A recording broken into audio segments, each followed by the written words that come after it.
Good evening and welcome to at Jim Bob Cast. With me, I'm Jim. I am the Lord Bob. Oh, Bob Old Bean, how has your week been, you merry old fellow? It's been a quiet one, I can say that much. Obviously, being indoors 24/7 had a bit of a shock to the system this week as well, with the missus starting to work from home. So, going from a job 12 months ago where I travelled all the time and hardly saw her, to spending every minute of every day alongside her, certainly proving it's fun to say the least. But it's been good. How about you? Good? Yeah, not too bad. Work's very much back into full fettle. I've got a lot of clients out here now because I think a lot of people have tried to escape a little bit. To the London Borough of Dubai. Yes, the London Borough of Dubai. DXB1 on the postcode if you're a postcode follower.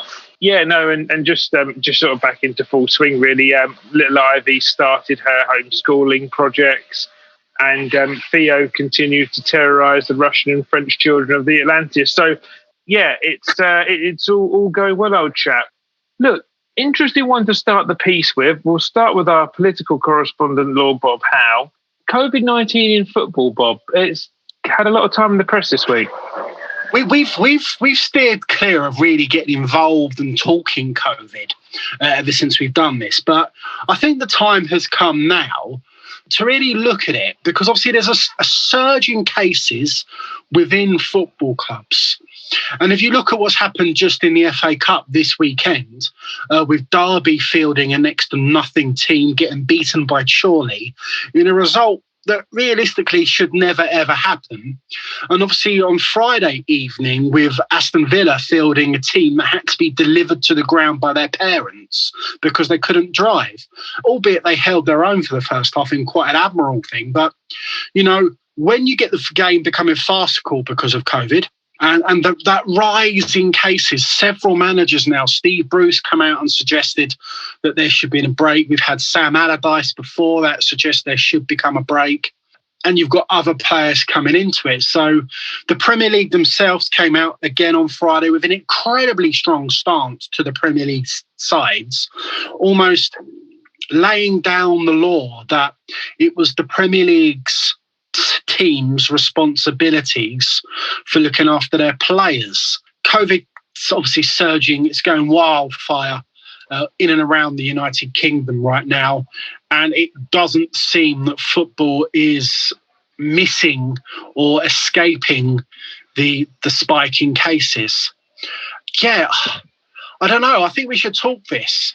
We've had over the Christmas period players breaking the rules left, right and centre. You say left, right and centre. Look, David Moyes made a very interesting point this week saying, are the players breaking it any more than, Jackie from Bromley or Stan from Bishop Stortford? Probably not, no. Are they professional entertainers and idols to multiple young teenagers who may think that whatever a Premier League star of my favoured club does, I will replicate? Yes, so they do set an example, but so do everyone in their own right. So, it's a difficult one. Other players of other clubs have fallen short of the mark.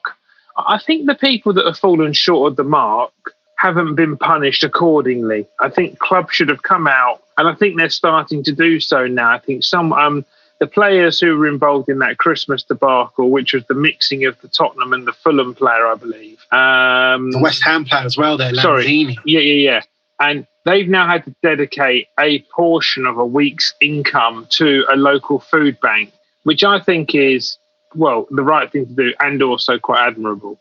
So, so they are being punished in a sense. But, a club like Arsenal, for instance, other than my aggravation of Aubameyang going to the watch shop and not wearing a mask in a Tier 4 lockdown, Arsenal have kept played with a reasonably straight bat. Obviously, Arsenal, one of the first clubs affected in the Premier League by COVID. Indeed, it was Mikel Arteta testing positive and actually contracting the illness that caused the first break in fixtures. In fact, the Premier League broke from playing fixtures before the country was put into lockdown. Now, I think there's been several league postponements. And when I look at these league postponements, you can break them up into several different ways of looking at them. Yes, you've got the fact that teams like Spurs now are going to have a lot of games to play in a short space of time. But imagine this, that you're a team now, you've got players suspended or injured. If you get a COVID postponement, then obviously the suspension rolls on, but the game that you might have been having that player suspended for might have been a far stronger game than the one that they would be suspended for. So you could get players coming back from injuries at the right time for clubs. So that's not fair as well. You've also got that, it's fair to say that footballers are incredibly fit. They're not immune to this illness like none of us are. But the one thing is they've got probably a better chance of recovery than Doris the tea lady or Bill the groundsman or John on the security bench, security door at the club. It's fair for people to say that footballers are strong, fit athletes. They Agreed. Get paid a lot of money. They're privileged, and they should be able to carry on plan. Should they? Yes, probably they should. But it's everyone around that support structure at the club that is again at risk. If you have a player training, you need a kit manager to wash the kit. Yeah, I'm sorry, there is a lot of risk around there. There's the risk to everyone involved. There's how the players are behaving. There's how fair it is on the competitions. Derby have been knocked out of the FA Cup this week against Chorley. Aston Villa.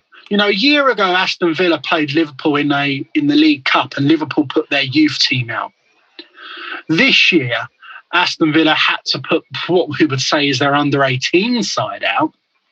I think now, in my opinion, we are coming to that time that we should be looking to take a break from fixtures to stop the contact. It's a contact sport. To stop the contact, to try and slow the positive tests. Yeah, no, I agree. It's very, very difficult to ascertain what, I hear your point around Klopp. It's a tough one, that. Unfortunately, it's a competitive sport. Trophies and professional accolades are important to every club, the best in the country, and obviously those fighting for third round status to fund their following season. So, it's a really, really, really difficult one to discuss. I assume Klopp had already, I assume that the way in which these teams operate, that they'd already had their team somewhat earmarked for this game 7 to 14 days ago. The way in which he manages these players with his, with his club staff, and to massively amend that potentially could have been an issue to the way in which these players operate. They purr like finely tuned cars, don't they? So they also, whilst they need to get rested, they also need to be driven. Yeah, I understand that. That's an acceptable thing. So I think in that regard, it's really, really difficult to sort of go guns on that. What are your views on what Sean Dyche came out and said in the week? I found that quite a fascinating point, where he's come out and suggested that maybe the players should be vaccinated because of the revenue and the money, that it would save on testing week in, week out. They said that sometimes they're getting tested up to 4 times a week. All of that costs money and time, whereas obviously a vaccination would allow them to continue without the requirement for said test. What do you think? If that is believed to be true, that they can be vaccinated, and then that is their relationship with being concerned about COVID over. I didn't know that the evidence was absolutely clear that once you've been vaccinated, you do have complete immunity to it. And I think that's pretty evident, to be truthful, but, I'm no doctor. I'm no Chris Whitty. Yes, yeah. And the second point I was going to make on that, before we do turn this into some sort of medical pod, is can you still be a carrier of the virus, even though you can't be affected by it once vaccinated? I really have no idea. I think, without making it a medical point, and I don't want to lie about anything, I really don't know. Obviously, there is an immunity, but I'm not sure how the virus works. Maybe we can look into that and see what happens. But I think the Premier League themselves have have sort of laid their stall out that the show must go on, but each club must take responsibility and penalise any player breaching protocol. And if they are found not to penalise any players breaching protocol, then there could be repercussions for the team. So I think the Premier League has really come out in quite a professional way, whereas I think potentially the FA this week themselves, with regards to the FA Cup, could have done better, personally, could have done much better. Yeah, it's just a tough one. I don't really want to be drawn to having too big an opinion on it. I think the FA Cup always bring upsets and the allure and the savoury elements of the FA Cup shouldn't have that taken away from it. From the cup ties that brings the shock results that we're not used to, but. I think beyond that, there's definitely been an effect on it. Crawley Town beating Leeds United 3-0 this evening. I couldn't believe that. Watching that game, watching Mark Wright come on in the 90th minute, thinking he's knocking out Leeds in the FA Cup this afternoon, and the lucky bastard gets to go home to Michelle Keegan. I mean, where is it? Why is the world so unfair? yeah, absolutely. He definitely doesn't socially distance from her. So, absolutely. And I sent you quite a few laughing emojis on that point earlier on this evening, because you thought that Leeds were going to give Crawley Town somewhat of a fisting. And I did indeed. Yeah. Subsequently, oh boy, it was the reverse. Yeah. So neatly, that moves us on to the FA Cup. And obviously, we started our defence of the FA Cup, 14 times winners. Nice to see a silver badge on the side of our shirt with a number 14 in the top right-hand corner, signifying our glory. So Newcastle yesterday went to extra time. Obviously, we won in extra time. Obviously, it all started with the injury to Martinelli prior to the game. Now, I don't think it looks particularly good. There's an injury to the ankle. If you see the videos, he's gone over quite heavily on it, turned it inwards. Looks like a sprain, but again, no doctors over here. We're obviously waiting to hear more from the club, but Arteta said after the game he went and saw him and it didn't look good. I mean, yeah, but that's because also he's a finely tuned athlete. A couple of savoury points of me keeping very much glass half full. He walked off the pitch and he didn't go to hospital. He sat in the stand for the entirety of the game, which in my opinion... Let's put a marker in him, going back to our previous point. I really don't think, with the state of affairs in London at the moment, that a footballer going to hospital as almost an emergency precaution when they probably got facilities up the training ground to deal with him this morning. Yeah, but but Bob, if that's a crack or a break or a fracture or something that requires an X-ray immediately, for an athlete of the insurance requirements, probably retrospectively of what someone like a Gabriel Martinelli would yield, that would be absolutely farcical for him to spend 90 minutes in 0 degrees yesterday evening watching that game unfold. I mean, it would certainly stop the swelling. Yeah, well, but on the contrary, you seize up in the cold. It does you no good. I know he had a recovery boot or one of those items on, but look, he looked like he was going to participate in the sack race, didn't he? Bless him. Yeah. So look, we will have to see. It's a great shame. I was quite bitter on Twitter, telling rhymes now, last evening about that. Just because I hope he is not the next Jack Wilshere. Just buckets and buckets of ability, but just lightning strikes every time they start revving the engines, because that would be super unfortunate for this young lad. Absolutely. So we get the starting 11. We've seen Luiz start. I thought that was good because he combated Andy Carroll really good. Willian, Pepe, Willock, and by virtue of the Martinelli injury, Nelson all starting as well. Yes. Yeah. So Nelson coming in for Martinelli, Aubameyang starting through the middle, Pepe starting on the right, which I was looking forward to seeing him come back. Willock did come into the midfield. I was hoping he would play with Smith Rowe, but subsequently, notable absentees was the ESR, Laca Saka, Xhaka on the bench. And bizarrely, as the game unfolded, not really a great deal happened. Probably Willock had, Nelson had two pretty good opportunities early on in the first half. Actually, his first involvement in the game was a fine touch from a chip ball up to him and got it out of his feet and got a reasonable shot off and goal. And Dubravka made a good save. And then he had another opportunity sort of 6 or 7 minutes later. And then I think he somewhat just faded away a little bit and his involvement became a lot more lacklustre. I totally agree. I mean, I didn't even know he was on the pitch after that, to be fair. He was very, very quiet. Unfortunately, didn't really have the, I kept on looking for what position he was playing in and I couldn't see him on the pitch. So he didn't really have the game that he would have wanted.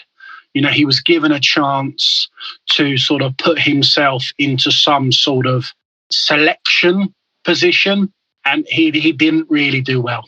Yeah, absolutely. So, what did you, look, another player, Tierney played and Murray played, and they've continued to impress, haven't they? So Kieran Tierney was superb yesterday. I thought he was our best player throughout the whole match, all 120 minutes of it. I thought Pablo Murray just looked so comfortable and strong at the back. He had a great game, played really well with David Luiz as well. Yeah, he did actually. Yeah, really well. Yeah, no, I thought they teamed up really, really well, to be fair. Yeah, Tierney was probably one of our most attacking and threatening players for the first 60 minutes of the match. And obviously now we've talked about Nelson, we've looked at Tierney and Murray. Cedric, you said this to me last night during the game, and you said it was probably one of his worst games in an Arsenal shirt. That was probably just, I would say, a quarter of the way through the second half. Do you think he continued in that vein, or did he come better in the last sort of half hour? Yeah, he sort of matured as the game came on and got a little better. I thought we were just a little off the mark in the first half. Tierney was probably the person that was pressing the most. El Neni is the quarterback in an Arsenal team that's what you would call, first team players. Well, it was kind of for very many people that eat Rebels, it was the sort of face you pull when you get the coffee one first out of the bag. He struggles, I think, to move the ball in a forward direction at the best of times. And where I thought that Willock was going to pick that up and be that player, he didn't. And I thought yesterday was actually a really good opportunity for Joe Willock to sort of say, well, Partey will come back in, but no one else has cemented these central midfield players, and I want to put my stake in the ground. And I thought actually he played like someone who's not actually at the required standard at all, unfortunately. I didn't think he had a great game. He obviously had that header in the second half, which was a good header. He headed it straight down, though, and the keeper managed to save it quite well. I thought the Newcastle keeper had a really good game yesterday, to be fair. Yeah, he was solid, Dubravka. Yeah, they defended deep and concise and made it difficult for us and played into our hands, Bruce, about allowing us to put crosses into the box and to not really create anything. Another point, Aubameyang was the acquired taste yesterday. I almost had quite a bipolar game, Aubameyang. Again, I think I tweeted 25 minutes into the game saying, is he even playing? I'm not sure he's touched the ball yet. Now, he isolates himself, James. He pushes himself too far forward. And that isolation that I talk about there, that's it. There's too big a gap between him and the players behind him. And I think this is a really good point because... Look, we've put praise on Lacazette's name a little bit in the last week or so, and rightly so. He scored he's technically scored now in 4 of his last 5 games, albeit contributed to 5 goals in his last 5 games. He's coming off the bench and getting the assist for Smith Rowe, which is the breakthrough. But, I thought it was really notable that Lacazette especially was missing yesterday because I revert back to the first 55 minutes of the Brighton game and the first 80 minutes of yesterday, and it was dead flat. There was no penetration through the midfield. There was no one dropping into the pocket or pulling a player to create a passing line within the parameters of the 18-yard box. All of our play was outside the parameters of the 18-yard box in the two channels. And as soon as Lacazette and Smith Rowe and Saka came on, and the three of them were working as a combination, and Aubameyang, obviously off the back of that, was working in that combination also, it's a completely different story. Lacazette straight away just dropped into the pocket, back to goal, strong, dropped the ball off, then Smith Rowe picks the ball up, moves the ball around, and already you pull someone out which creates a passing space. And someone like Tierney, who's got a yard of pace now, definitely, and his distribution's a lot more concise, I think. And you're talking about small minutiae. He gets to get 10 yards closer to the goal, which makes so much difference when trying to pick out a target. You're better with a sandwich than you are with a 5-iron, And it made a massive difference. And then as soon as they could do that, and the two wingers were happy to take the ball, come off their line, Saka picked the ball up, dropped that little ball into Lacazette. Unbelievable for such a young guy just to loop that, say young guy, such a small guy in comparison to the centre halves, to loop that into Smith Rowe's path. And then a fine finish, and we did not look like scoring a goal in open play like that prior to them coming on. What do you reckon? Well, we didn't look like scoring a goal. And I'm going to just say this now. I think one of the things that every single Arsenal fan can stand in unison with here is that of their opinion of Willian at the moment. He's playing badly. He's playing really, really poorly. And I think it's affecting us. And it affects our attacking play. He has no confidence. He's bereft of confidence. And it just shows in everything he's done. He slows the ball down. Every time he gets it, he's slowing the ball down. Compare that to Smith Rowe, playing on the half turn, moving the ball quickly. That's a different player.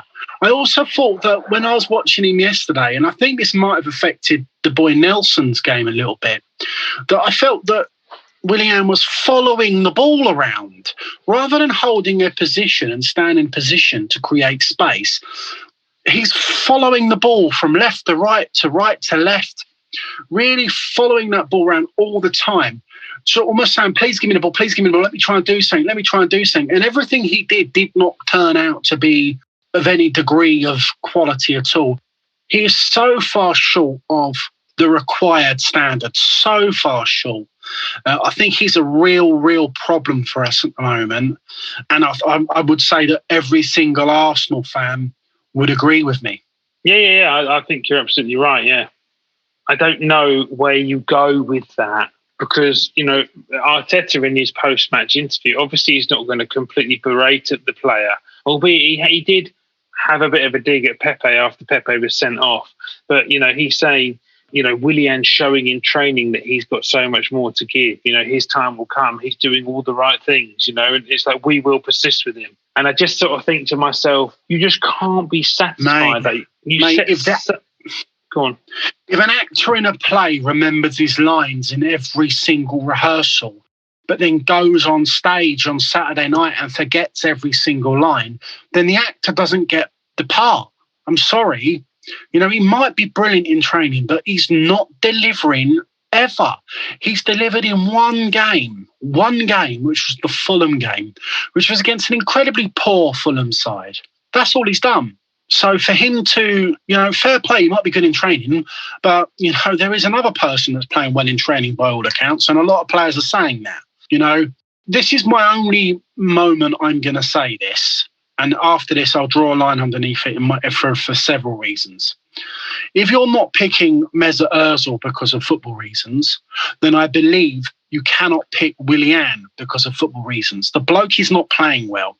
Football reasons are, can you bring something to the team and play well? The answer on Willian's behalf is 0. He's not, and there are better players there to do it. So I'm afraid he cannot play at the moment.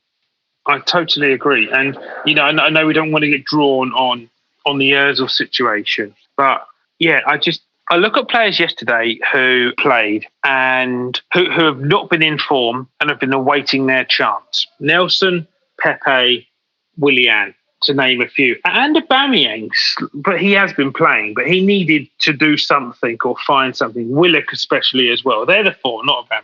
Willock missed his opportunity, did not take it, in my opinion. David Luiz absolutely took his chance, I think, kept a clean sheet, dealt with Andy Carroll. Andy Carroll, as I said on Twitter, last of the shithouse centre forwards, big, brash, not so technical, but he has ability, but a fucker to manage. I mean, you've played against Andy Carroll when you sit down on the bench after 90 or 120 minutes of feuding. And Luiz really, really dealt with him, to be fair. Cedric, Bellerin's probably not losing any sleep. And I look at Pepe and Willian because they play in the same position. Both of them know that Saka is making a bit of a mockery of the wide front three player position at the moment.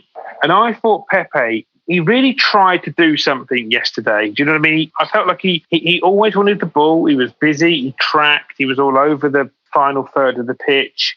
Showed some good skill to lose a man, but, shots were just wide of the post or whatever. He always kind of looks like 1% away from the Sheffield United goal, for instance, where Willian, I can't.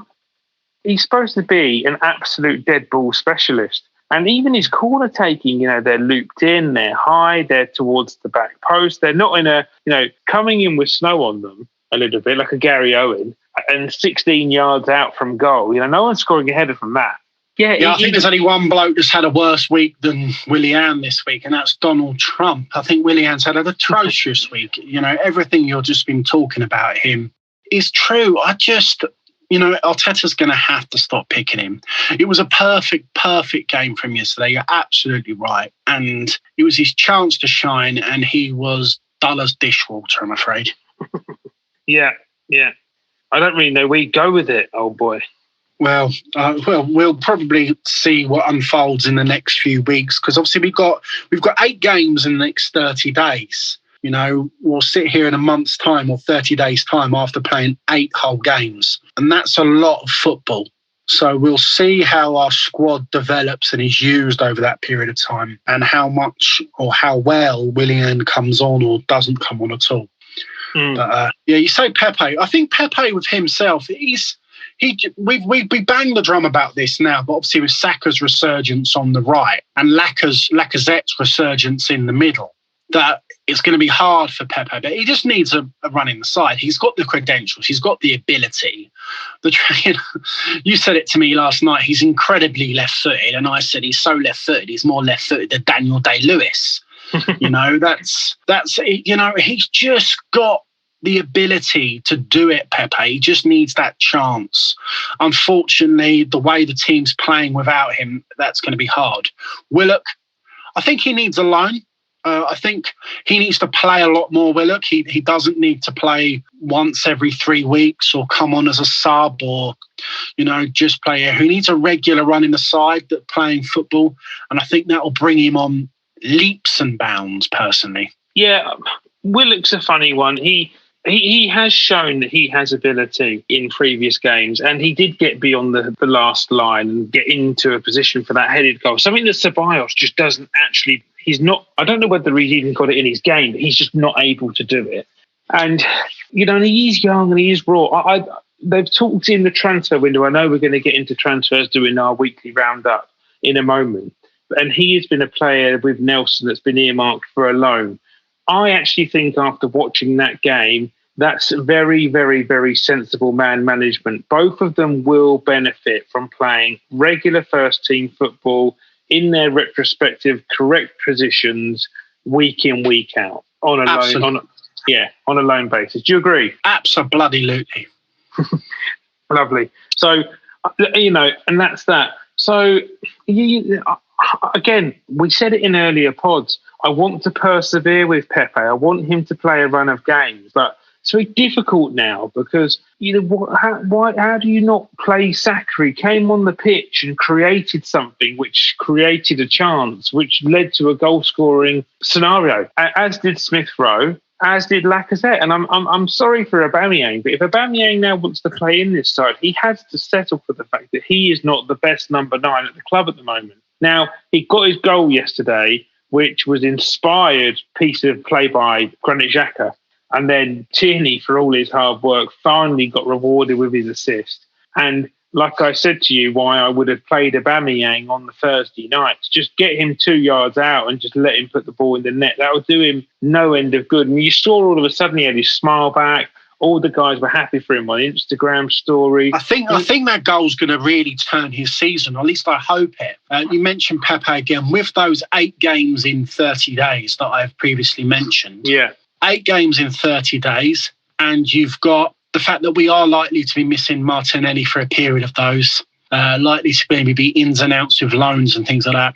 Saka ain't going to play 90 minutes a game for all of those. Pepe will get a chance, and it's up to him. He cannot afford.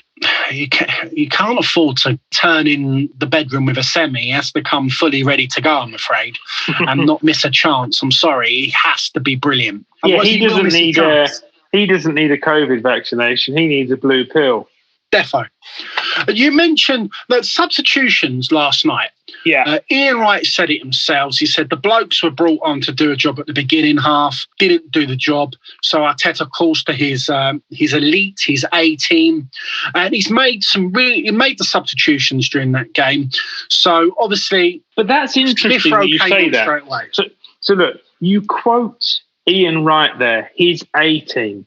That's 2 boys under the age of 20 and a player that just about everyone in the fan base wanted to sell in the summer, and significantly... Me included. Yeah, and also were thinking about in the run-up to December, January, can we move this guy on?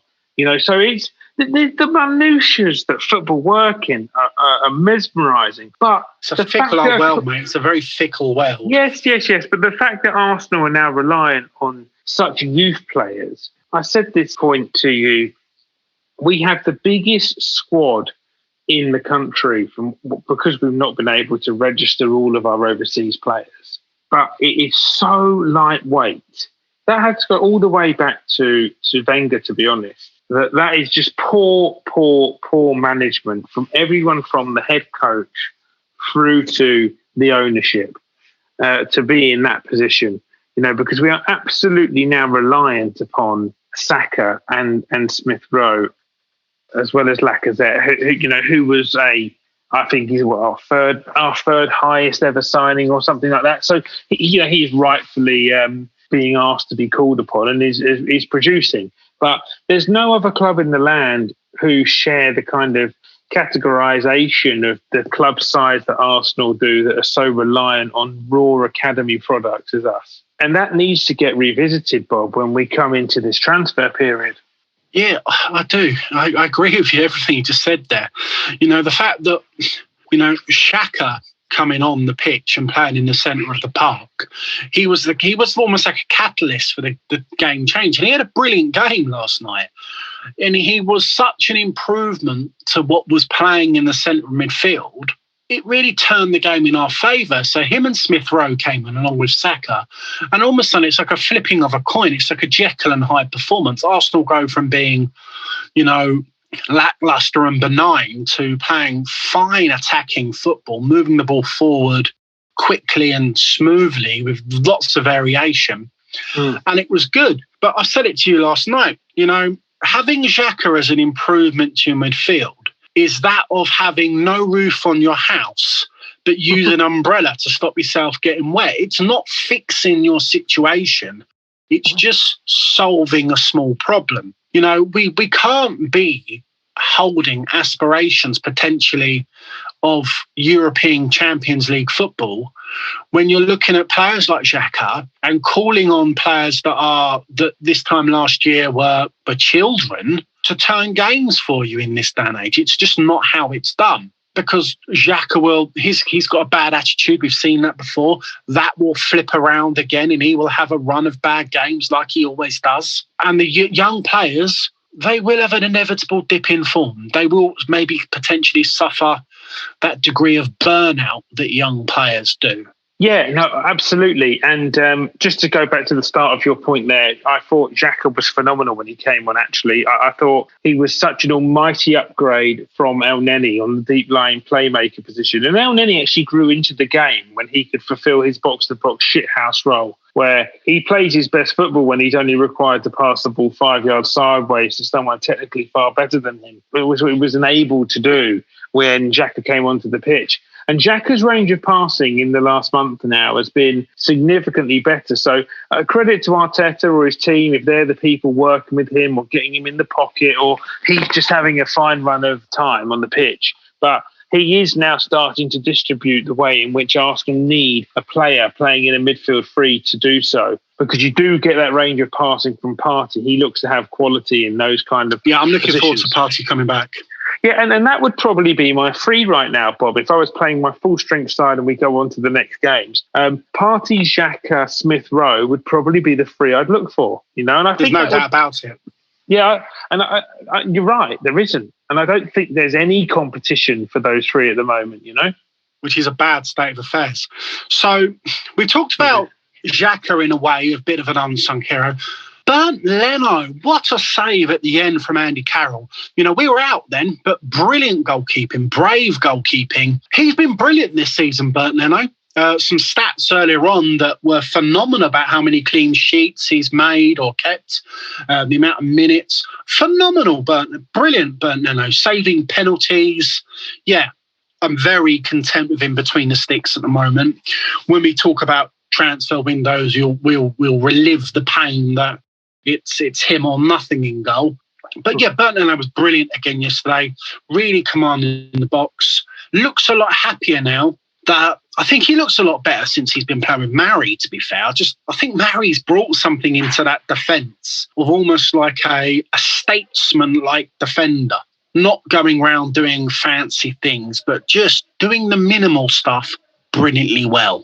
Yeah, Bernd Leno's come under unnecessary scrutiny because Arsenal sold Emi Martinez this year. They also then decided to shit on Leno from a greater height by signing Runnison, who is complete dog's muck.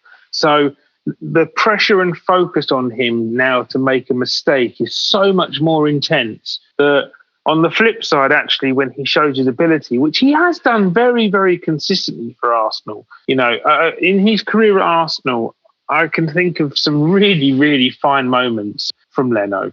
He deserves the relative praise. And, Arteta and his guys, they're no schmucks. Albeit Arteta's first job, he's been in the sport for decades. You know a great goalkeeper when you see one. And they were very fortunate to have the very hard decision to pick either.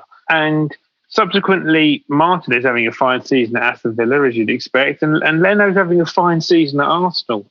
Indeed. And yesterday was one of those games where he just showed his quality throughout the whole game. But I think he will gain and grow in confidence when he thinks the four in front of him are fighting for him as well. And he sees the team at the top of the pitch now creating more chances and scoring, which actually gives him something to defend, which is fantastic because that's got to be good for your confidence. It's a bit like a Broad or Anderson. You turn around and say to, Messrs Sibley, Root and the gang, Burns, are you ever going to score any fucking runs? We've got something to actually bowl at, or you ask us to pull rabbits out of the hat again. So if he's seeing the team now convert chances in open play, they're giving him something to really want to cover his goal in. And I think I've read earlier that he's had 10 clean sheets in 27 games this season, or in his last 27 games, which is a fine That's return. Pretty good, isn't it? Yeah. And he's broken a duck for some period of time in open play. I genuinely cannot remember the last time an Arsenal goalkeeper saved a penalty in open play, i.e. not a shootout, pre that Leno save. Petr Cech versus Watford. I don't remember. I thought there was a stat saying Petr Cech never made a penalty save for Arsenal. No, he did. It pretty much right at the last knock-ins. It was against Watford, I believe. Interesting, Goldbean. Okay. I'm not shocked, and you are the resident stato, so I'm going to take your full word on it. We'll go with that. I thought the match itself was a game of two halves. I know that's a football cliche. It was the first 60 minutes with Willian and 0 goals. and the second 60 minutes without Willian, and obviously a much more upbeat football from Arsenal. You know, Willian's, but we don't want to beat him here. Decent CV, very good player, but right now, just move on from him. Leave that one alone. Let's draw a line under Willian for the moment. Yeah. Smith Rowe's sending off, then VAR intervening. I'll be honest with you, James. When I heard the scream, I saw the way it happened. I was like, whoa, whoa, whoa, whoa, whoa, whoa. I thought it was a red card at that moment. Second you see replays on that, you can see it wasn't a red card. Yeah. VAR intervened. The decision was reversed. In fact, I think a harsh yellow. Yeah, it probably was, you know. Oh, it was lovely, wasn't he, Smith Rowe? Really showing his age, what a puppy he is. And, generally looked concerned that the bloke was very hurt, and also saying in his post-match interview how raw he is. Like, you know, I've never been sent off, never had to feel that feeling before. It was horrible, hated it. His heart went right up into his throat. Yeah, bless him. And what a cup story, you know, having that rescinded, which was the correct decision by the ref. Whether they left him with a yellow or not, it's redundant. But, you know, and then obviously going on and scoring what, you know, was a decisive goal at the time. So, yeah, you know, Smith Rowe has been brilliant. He was one of the 3 players or 4 players yesterday that showed that the team just do not operate in the same gear without him now. So to have that impact on that side within 300 minutes of football is a phenomenal feat. I just think the way that Smith Rowe, Lacazette and Saka all work together is really making us tick at the moment. They're a much closer-knit bunch. They're holding positions. They're looking for the ball and the movement. They're always looking to score. They're always looking to attack. And I think what you'll see in the next few weeks, if they get the opportunity to continue in that way, you'll see Aubameyang incorporated into that. And as a front four, obviously with the likes of Tierney coming back into it, Partey coming back into it, and the aforementioned Xhaka, I think you'll start to see Arsenal really kicking on. Well, we hope that we'll see that. We've made comments like this, certainly after the Man United game earlier in the season. We said one swallow doesn't make a summer. In this situation, obviously, I do take umbrage by people saying we won 4 on the bounce. That was after extra time. So in technical terms, it was 3 wins and a draw. Yeah. But we have outscored the opposition in 4 consecutive football matches, albeit one of them went to extra time, which is the first time we've done that. Lots of goals, lots more chances in that game. You know, yesterday we had, you know, something ridiculous in the way we had chances in that game, like 27 chances, I think it was, which obviously when you go to extra time, you're going to get more opportunities. Yeah, it was 24 shots, 9 on target, 10 off target, and 5 blocked. You know, Newcastle in comparison had 12, 2, 4 and 6. We had 61.2% of the possession as well. So, you know, I think we've done much better when we obviously changed the personnel. Those substitutions really kicked on for us, and that was it, really. Yeah, no, I agree. Yeah, and I think the future looks bright in all of those regards. So, yeah, we just got to carry on building on it, mate. Momentum. The games are coming thick and fast, as you've recalled. There's a couple of winnable league games now with Palace and Newcastle, and still 22 days left in the transfer window to do some in and out business, which we're going to come on to now. So, where did we start transfer window, Bob? You've got some points on the agenda. So obviously the biggest news that's really coming to surface this week, and obviously nothing's confirmed yet. It looks very much like Mesut Ozil will be leaving the club in this window. Fenerbahce, his almost certain destination. Lots of things happening on social media to suggest that's where he is at the moment and where he's likely to stay.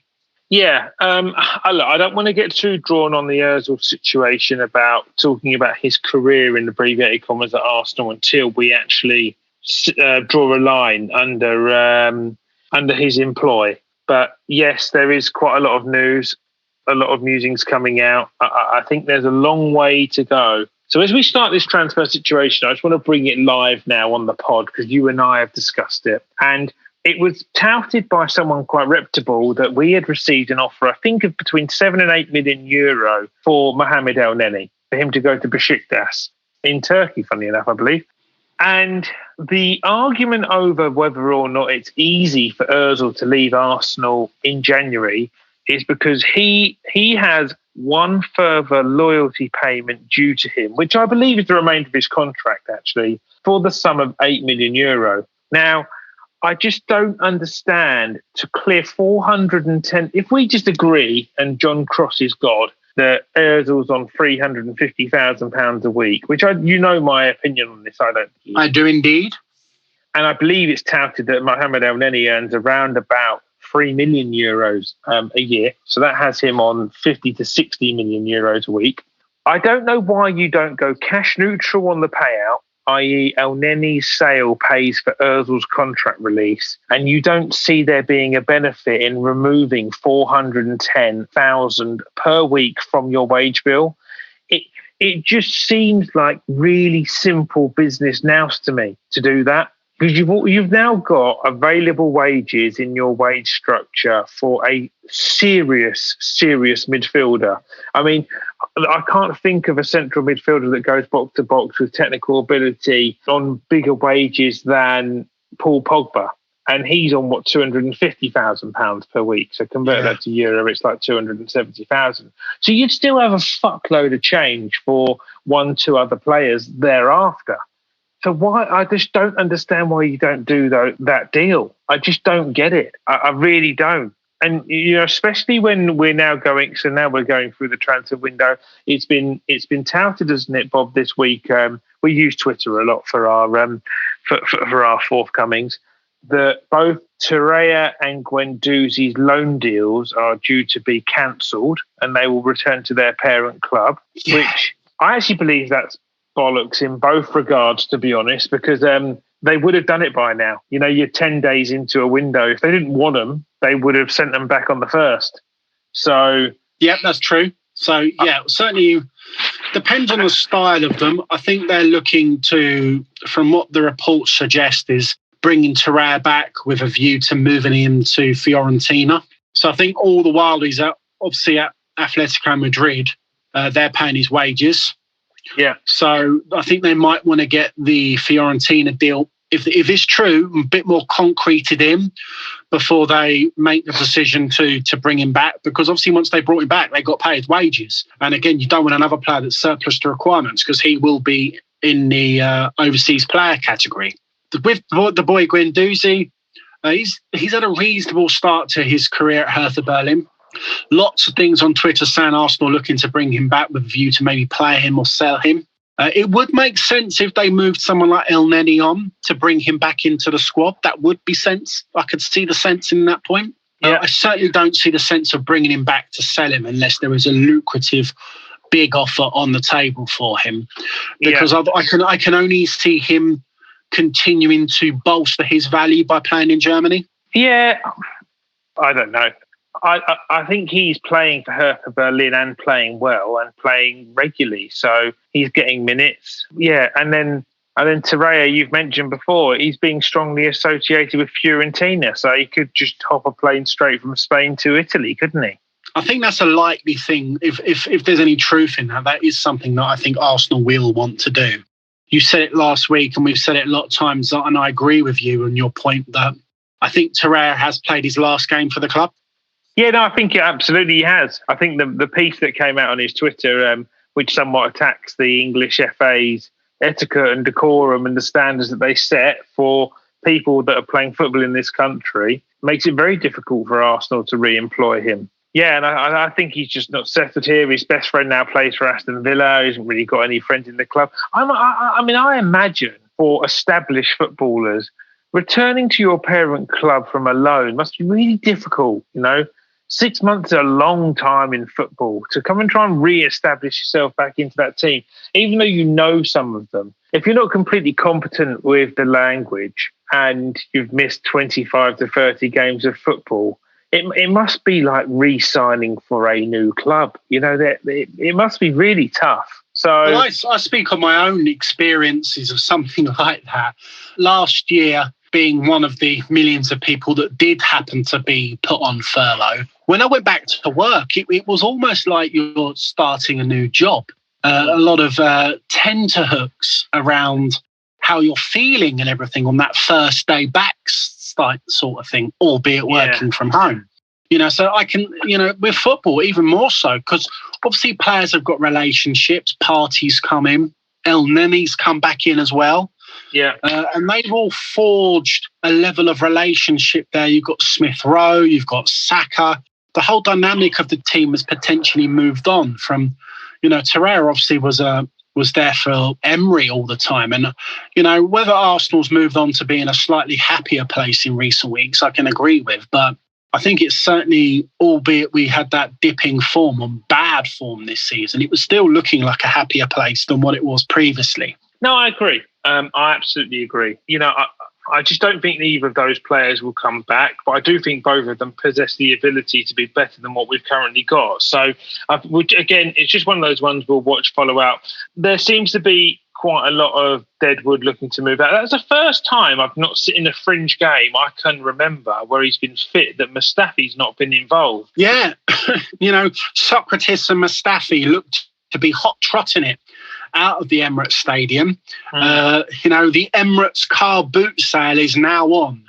Do Arsenal currently have a bigger sale than DFS going on, James? Well, I mean, I would offer everything, as well as the interest-free credit, free home delivery, free installation, whatever they need, mate. Yeah. So, if we can get those two guys off the wage bill, I just think Arsenal's relationship with Mustafi just has to come to a close now. And fortunately, the light is at the end of the tunnel, because if they physically can't sell him for a fucking pound or a Mars bar in 6 months' time, it's just dead anyway.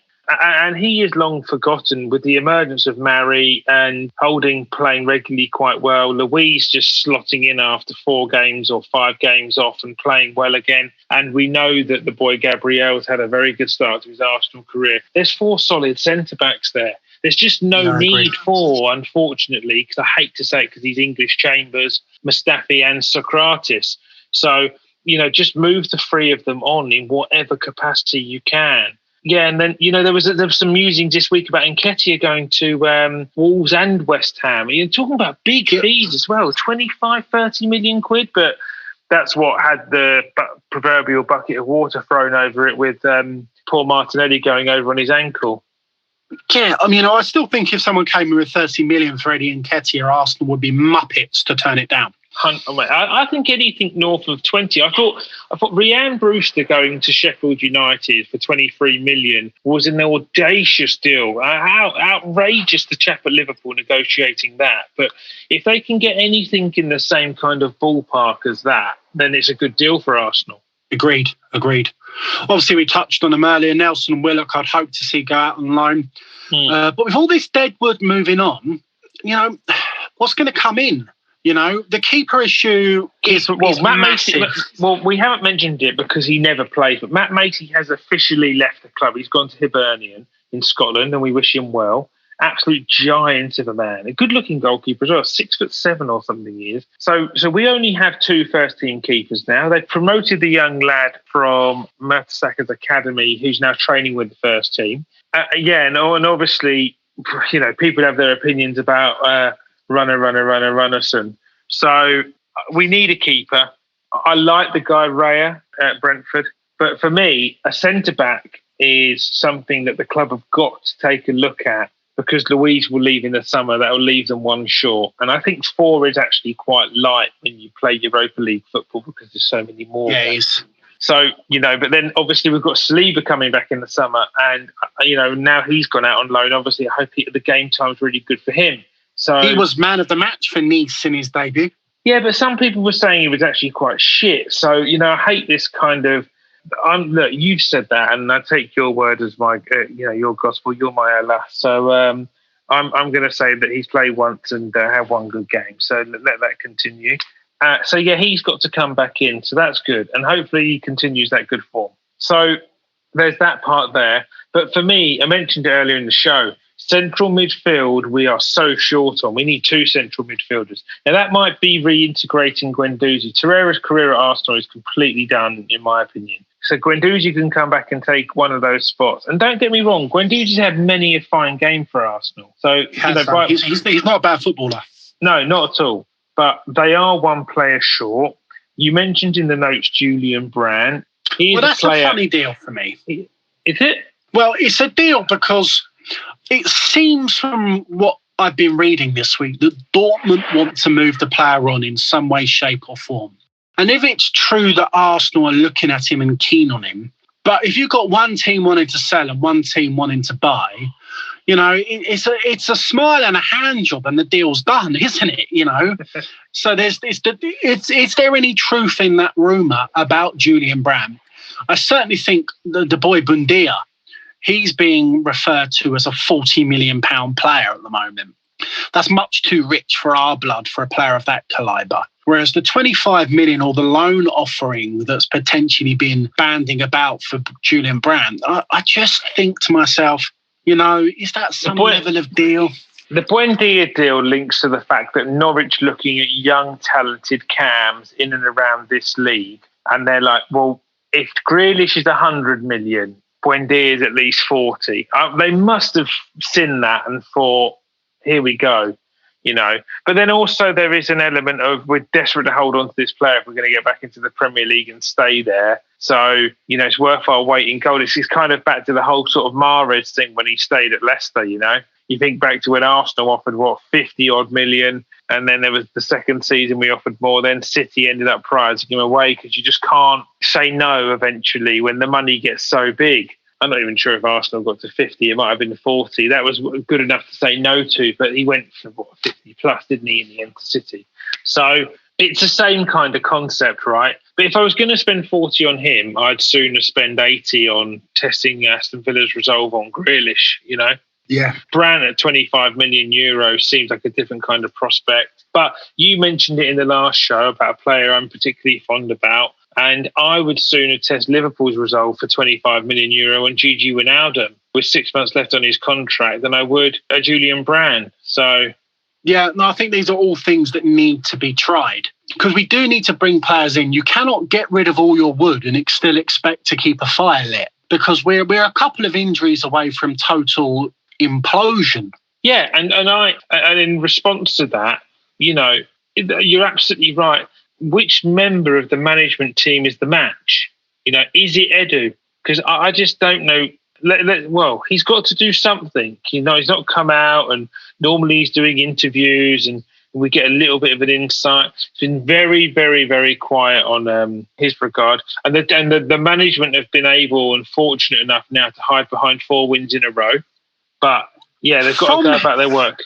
From history, and history does suggest to us, James, that when Arsenal are quiet, it means something's occurring. It's odd though because we're not being linked properly. You know, you do not keep deals secret anymore. There is, you know, the Ozil deal was the last deal that was kept so secret, and then other than Kim Kallstrom. Yeah. But, you know, but the Ozil deal was a deal that actually people pay attention to, not just signing some reprobate with a broken back. Bless him, old Kim. But you know that happened in 24 hours. And still to this day, in my opinion, no matter how we played, just because the stature of the player is still the greatest transfer deadline day signing of all time. You know, that was just unbelievable, really, how that's just sort of, like you said, just from the medical in Germany to the waggling of dildos in N4. It was just a fine 24 hours, of which we, in that period of time, beat Spurs as well. That was outside Aston Villa's ground or Everton's ground. That didn't actually happen at the Emirates, that indiscretion with a rubber sex toy. Oh, right, okay. I thought that was a Ozil situation. So, okay. No. He wasn't able for that glory. Yeah, okay. So, yeah, there's just not been enough talk, mate, to be honest. You know, a lot of, no one of any substance, you know, like Fabrizio Romano or someone of that ilk, you know, an Ornstein, and really linking us properly. They're just sort of, Arsenal have got options, you know, and that's it. And they don't know what they've got to spend at the moment because they're trying too hard to clear house. But no club's been linked to Mustafi 10 days in. No clubs. and Socrates, it looks like they're talking about cancelling his contract. So if they just agree, yes, we'll do that, then it's just about him finding a new employer. And there's rumours of him going to Turkey. There's also rumours of him going to Genoa. Yeah. The Torreira switch to Fiorentina thing, would that be a permanent deal? I'm not sure. We'll have to... well, I'd imagine so. We'll have to look out. But, yeah, it's still quite quiet in all, really. And... in the words of Bjork, it's all so quiet. Yes. So, on that note, Bob, let's finish with predictions for Palace and for Newcastle, and wish these merry lot a good week. Yeah, so Palace on the 14th, if we played a team of the right side, and for that, I think the right side's Leno, Bellerin, Mari, Gabriel, Tierney. Partey's backside playing, Partey, Xhaka, Smith Rowe, Saka, Laca and Aubameyang up front. I see us beating Palace there. Saha's their only threat, really, to us. If we, you cannot start Willian. So put the stronger side on. As we hopefully get a stranglehold on the game, start to bring some players off to save the engines. But yeah, I expect us to beat Palace. It's at home, it's at the Emirates. Mm-hmm. So I expect to win quite comfortably. Palace's run of form has been draw, loss, draw, win, loss. And obviously they scored 4 goals and have conceded 13. They lost against Liverpool 7-0. Yeah, so I did. think we'll beat them. I think we'll beat Palace 2-0. I'm going to say 2-1. And I am going to say Saka is going to score. Aubameyang's going to score. Nice. And then I actually, because he's not fit, Martinelli, I mirror your 11. I'm absolutely ecstatic with that, if that starts the game. So, let's go with that. Then the Newcastle game, probably the only switch I would bring, I would agree with what you said off air, would be bring Louise back in for Gabriel to deal with the fact that they'll probably start Carroll. And I would play the remaining 10, would start. I may think about bringing Maitland-Niles in for Tierney. I really think that Tierney needs some form of rest, and we have not got a backup left-back. So Tierney needs a rest, 100%. So maybe think about that. But other than that, knowing KT and the way in which he trains, he'd probably tell you to F off and say, no, I'm good to play every day if I need to. So, and I think we'll beat Newcastle 2-0. I agree. I mirror everything exactly there. And Laca will get again amongst the goals again in that game. And I'm going to say Aubameyang again. Okay, so you're now of the opinion that Aubameyang's going to go a bit purple, yeah? I think Arsenal are playing better when they have a certain lineup and playing a certain way. And I think that will contribute to Aubameyang scoring more goals. Yeah, 100%. Oh, good for him. And I hope he does, because he is, when he's in goal-scoring form, he is one of the best in the game. And I think every footballer, it's fair to say, if you're in that final third position, when you're in the goals, you're just, you've just got an extra yard of everything. So the ball just seems to find you in the box, and then it seems to just end up in the back of the net. Yes, it all becomes a bit easier, doesn't it? Yeah, absolutely. A bit like Lacazette's 4th goal of his recent purple patch. I think he's off his knee when we beat West Brom 4-0. The first one was a very good finish. Talking about strikers and scoring goals, a friend of mine said to me earlier on, name a football fact that sounds fake but is in fact true. And talking of strikers and purple patches, Mikel Owen never scored more than 20 league goals in a single season for any club he played for. There you go. There's a little factoid for you. So did he actually score 20 in a season? I think he scored 20, but never scored more than 20 league goals in a season. That's probably largely to do with the fact that I don't remember him ever being fit for an entire season. There you go. Yeah, you're absolutely right, I think the length of career the boy had. Yeah, no, but he was actually really only good for his youth years. He wasn't like a fine Cote de Rhone. He did not mature with age. And he had hamstring issues, didn't he? Yeah, and I do not enjoy him as a commentator. And I met him once at Royal Ascot. Actually, he's a fanatical horse owner, and he's a horseman. And yeah, he was prickly then. So, yeah. I'll tell you who is another bad commentator, Danny Murphy. Oh, yeah, you mentioned this to me yesterday. I was benefiting from my young friend on Bein Sports. I forget her name, but she was... I told you yesterday. Yeah, the boy, Danny Murphy, poor commentator. You know my views on Jermaine Genius. I think a lot of Arsenal fans dislike him. He's recently, you've been obviously not watching this, but he's been rearing his little head on the One Show every night last week. Really? God, it makes my skin itch. Kerry Brown was her name. She really let her opinion be known about Aubameyang and Willian yesterday. They are two negative batteries. They should not be facing one another. They do not find a way in which they can play on the same pitch. And I'm pretty sure one trumps the other in regards to credit in the bank. Whilst we're talking about commentators, at my business lunch today, Patrice Evra walked in with his pregnant wife to sit down and dine. And as controversial pundits go, I think he's probably leading that race. He's top draw when it comes to controversy. He doesn't engage his brain before he opens his mouth, and he just says things that you should not say. I know, phenomenal, isn't it? And I really wanted to, but I was absolutely stuck in the middle of a deep conversation about a planning consent on a 150-unit development, so I couldn't go and say to Patrice, did Thierry actually back up that Xhaka story? But anyway... I thought you might have gone and asked about the David Moyes thing, but anyway, moving on from that.